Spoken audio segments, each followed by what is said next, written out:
invite you to be part of the virtual science symposium. So I put together with my colleagues at the Globe Implementation Office some slides on the virtual science symposium.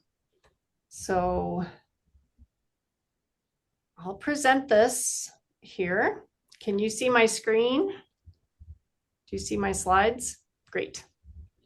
Okay, so I really want to thank Allison Moat and Cassie Sofing for helping put together these slides. And we do have a recorded webinar that we presented last week or last month. So if you did listen to the webinar, you'll see the same slides, but this is adapted for you. And this is the theme, the Virtual Science Symposium, Globe Data Detectives, using data to explore change in your local environment.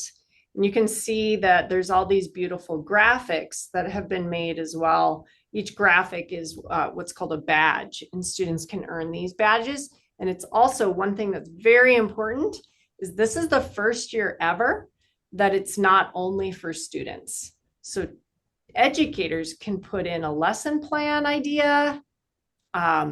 It's for everybody. If you get a blowing snow observation, you can share it. So this is really neat to have this be opened up for all. So what is it? You'll notice that if you participated in the past, that it used to be called the International Virtual Science Symposium. And there used to be money to fly students internationally to come to the United States for the Globe annual meeting. That money, we don't have those funds.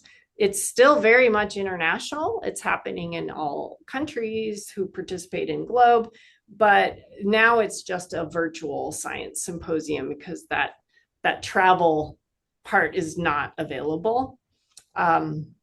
So what is it? It's an online asynchronous symposium. So people participate by uploading their Globe investigation, and they share that with the Globe community and STEM professionals. And then those participants get feedback from reviewers, and those reviewers are volunteers. And then anyone who participates, educators or students, community members who participate can also earn virtual badges and also certificates. So the timeline for this virtual science symposium is a lot faster than it has ever been before. Part of that is because my own funding to be part of the Globe Implementation Office will end in March of this year. It's supposed to go for 5 years, and there's been a funding cut at NASA. And other people who are participating are also their funds have cut as well. So we decided to still do it, just shorter and fewer requirements. So we are accepting projects through January 30th. So this month. And I know that, you may not have a project together, but you might have a project idea, and that is just fine. You can this year submit project proposals or ideas. Then we are training reviewers, and we're recruiting reviewers and training reviewers on how to do that review in February. In February is the training, and then the review period is a couple of weeks in February. Then we'll give feedback in March. So this has been going on for several years now, since 2016. And you can see that we started with reviewers from all over the world. And then last year, wow, we had a huge spike in the number of people participating and serving as reviewers to give feedback to participants. And then as of last week, we already had 300 reviewers sign up. So we have tons of people who are going to give feedback to your students, or you, if you wanted to connect with STEM professionals and submit a project. So I mentioned some things that are different this year. So what's new? First of all, it's open to all ages. Oops, this year. That means anyone. That means, you know, Emily and Hannah and Elena and Tori and I could also submit a project as well. So it's really a neat way to share science and build community. It is a shortened timeline. You would submit the project just like if in the past it's through globe.gov through the student or through the student research portal, which is now called participant portal, I believe. And so that's the same. But what's different is that this year, no written report is required. In prior years, to do the virtual science symposium, it did require an actual written report. So now it's just a bit of an abstract, and you could have a video, you could have a GIS story map, you could have PowerPoint slides, you could have a lesson plan, a PDF, a PowerPoint, Word document. So that's kind of a cool option. Projects do have to be in English this year, and the feedback is going to be different this year. It's going to be in the Globe network. And so this is the link there to the Globe network. It is a new program. It's a learning management tool, and it's a community building tool. And that's also where e-training is moving to as well. So this year's theme is Globe Data Detectives. And we really do want people to try to explore their local environments using data. And it could be the data that they collect, or they might collect if you're submitting an idea for a plan. Or you can find existing data. So for example, I heard, in Shishmaref, I heard that Dan might want to talk to permafrost scientists, and Emily connected Ben Jones, who's going to be going to Shishmaref. So that'd be a really great way for students to say, okay, our frost tube didn't work out. Here's what happened. But instead, like, here's some of the data that Ben Jones has collected in the permafrost discovery gateway, which is a really cool tool. So they can actually use some of those data sources to explore their local environment. So this is the QR code if you want to get all of the information. I'll leave this up for a second, but I think Tori's also putting all these links in the chat as well. So you can, use data, explore change in your local environment through GLOBE protocols, through the GLOBE database, through NASA satellite mission data, and then of course, through other experts. This year, there's a new badge. I'm super excited about it because we work with satellite data. This came on board before I even joined the GLOBE implementation office, but what a pretty badge. And it's what Hannah does every day. And the new badge is I work with satellite data. So the research incorporates NASA satellite mission data to investigate research questions, and the educators, students, teachers could explain how NASA satellite data is incorporated into their project to answer these questions. So this is the link here to the badges and what the kind of requirements are to earn a badge. Now, this is an honor system. The people submitting the project would say, I think I'm earning this kind of badge. Or if you're using some satellite data, such as through this tool that provides satellite data, it's a tool called My NASA Data, which will give you satellite data for areas that you need in a user-friendly way. Like if you explored this program called My NASA Data, then you would be, using this I work with satellite data badge, and you would say in your description, I, use this tool, and therefore I feel like I should be getting the work with satellite data badge. But there are also other badges as well. And some of those are, I'm a collaborator. So if you're collaborating with other people, you would say, hey, you know, I'm collaborating and therefore I want to earn that badge. So it's just a way like for participants to kind of self-select what they think they are doing. So how do you do a project? What are the requirements? Everybody does have to have a summary, abstract.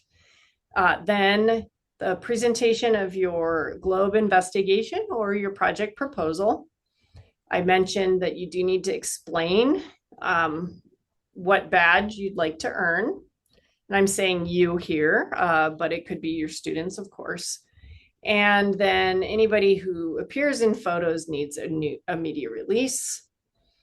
And again, just to reiterate, something new this year is that these projects are due way earlier than they used to be due.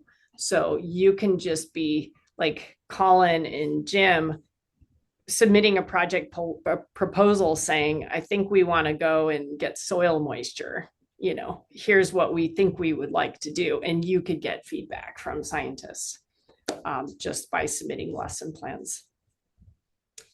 Okay, so next here are these two options. On the left is if you know you had time to actually conduct a globe investigation, your narrative should include the title, the abstract, the introduction, what methods and materials you used, and methods you followed, your globe data and what those results from the data were, what those results mean in the discussion, a conclusion, your references or citations, and then your badge descriptions. And so if you're thinking of a PowerPoint, like if your students are to do a PowerPoint, that's, you know, 1, 2, 3, 4, 5, 6, 7, 8, 9 PowerPoint slides. And that could be an investigation. And on the right is the actual project proposal. What's different here is, you know, you focus a little bit more in the introduction really on kind of what research questions you might be exploring and describing the site. You know, really, where do you think that would be? What data do you plan to collect at that site? Any background that people should know about at that site? What do you expect to find out? What are your goals? And then also citations and badge descriptions. And we have built templates for both of these. So it is required that there is some description of what badges you would think that you're earning. One of these badges, this is the I am a Globe Researcher badge. All people who participate will earn that badge. So, you know, students may want, and I know that some schools like clip this and they actually print the badges, and some have actually made them into, you know, something that they can sew on a jacket and stuff like that, or make cool stickers.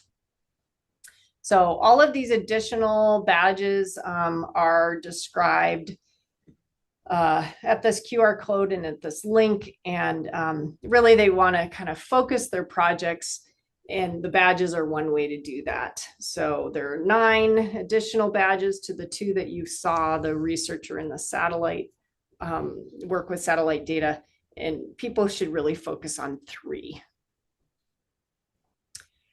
Okay, so I mentioned that we have templates. This is a template for if you haven't started doing a project yet, how would you plan one? So it's if you were to kind of make a globe investigation after the snow melts, this is a great handout that you can use with students or use for yourself. And this, I wanted to thank Tracy Ostrom from Globe Mission Earth for helping us make this. And then this is the actual template of what you would submit. So here is a research proposal template with the project title, the names, the school, the mentors, and then, you know, what is the research question and what do you think the hypothesis would be? And again, the QR code links to the actual template. Here we have, what would the presentation look like? What would be the finished product? And this is a Teslin Brannon here presented 2 years ago. She presented water temperature and pH measurements on volcanic glacier and Philon Creek in Alaska. And this is what her poster looked like. So she made a poster and she presented that. And that is one option. And we have plenty of poster templates for your students to choose from. At the top here, this is an ArcGIS story map. We have templates for that as well. And so does Emily. And then on the right, this is just a video. A student made a PowerPoint and recorded themselves. And if you do a video that's, it could just be a video, a slideshow, but if the students actually recorded it with them in it, it should be 10 minutes or less. So I know Emily's going to talk more about story maps. This is the one that we have. Cassie Sofing, who I work with at the Globe Implementation Office, put this one together on step-by-step on creating an ArcGIS story map. But Emily has also shared one at the workshop as well. So now you have another resource. And then this is the website where you would go to for all the information that I kind of went over very quickly, what the badges are, what their project requirements, how people are going to review and give great feedback. You're going to have at least 3 STEM professionals look at every single project. And again, they don't have to be finished and they don't even have to have data collected yet. And you can see prior reports as well. And this is also where you would upload the projects. Educators have lots of resources on science practices, on planning. This is the quick start guide, but we also have, how to give feedback to students as well, which you're all pros with. And I mentioned that there's templates. If you want students to do posters, there's plenty of templates to choose from on this page as well. And there's also age appropriate or grade appropriate templates. And project, lots of information. Then once your poster is done, what we're already doing, and we have like 30 projects so far submitted, we take them out of the Globe website. We don't take them out. They stay in the Globe website, and then we copy them into this program called the Globe Network in Mighty. And that's just a really interactive space. And we close, we don't allow commenting until the reviewers have had a chance to comment. And they'll put their comments straight in this very interactive place called Mighty or Globe Network. And then that way you and your students would be able to see the comments right away. So we do have academic integrity guidelines that research teams should be doing the work, not the, if your students, there shouldn't be the teachers or parents doing the work. However, the educators and scientist mentors are encouraged to, provide support as needed. Globe does have ethical use of generated AI, such as ChatGPT or other Copilot. Acceptable use of generative AI is brainstorming research questions and fine-tuning grammar and language, but not actually writing their posters. So I don't know if educators are running into this. I imagine you are. So there are some guidelines. And then researchers, student researchers, teacher researchers must also acknowledge the work that have been produced by others through references. And if you use generative AI, you have to cite it. So if you say, I came up with my research question through generative AI, then you have to state that in your references. So there actually is a whole guideline that the US Globe office has made on citing ChatGPT and generative AI. I found this to be very helpful. So you might, even if you're not doing a project as a former educator, I would have loved this guidance for my students. And I know that there's lots of webinars that we've done over the years, but if you need tutorials on how to get data from the Globe website, if you need ideas for using Globe data, this one here is in Alaska, the NASA SNOX. That's out of Delta Junction, Alaska. And if you need help developing a good research question, there's a webinar on that, or making a poster. So even though this is asynchronous and online, Globe students have given really great feedback. They've really liked it. The students said it was an unforgettable experience. It sparked curiosity. It helped the student connect with other young scientists. And who knew that we can have a way to connect asynchronous and build community. That's exciting and inspiring. So again, I really encourage you. I know this is super short timeline. It's mid-January, but maybe your students or maybe you could pull something together. So we hope that you can. January 30th is the deadline to submit a project. And soon after, the reviewers will start reviewing. So thank you so much. I hope I didn't take too long here. Went over just about 5 minutes. But if you have any questions, please let me know.